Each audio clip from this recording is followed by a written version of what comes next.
عربی لغت میں شیر کے لیے بہت سے نام موجود ہیں۔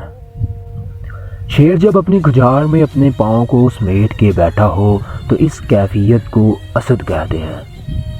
اور وہی اسد جب اپنی کھچار سے نکل کر چہل قدمی کرنے لگے تو اس کیفیت کو زر گام کہتے ہیں،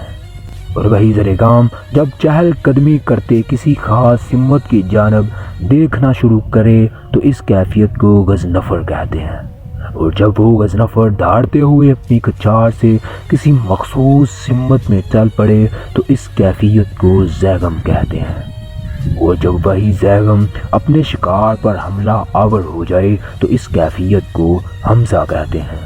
اور جب وہ حمزہ اپنے شکار کو اپنے شکنجے میں اس طرح کس لے کہ اس کا سانس لینا مشکل ہو جائے تو اس کیفیت کو عباس کہتے ہیں، اور جب وہی عباس اپنے شکار کو ٹکڑوں میں بانٹ دے تو اسے حیدر کہتے ہیں۔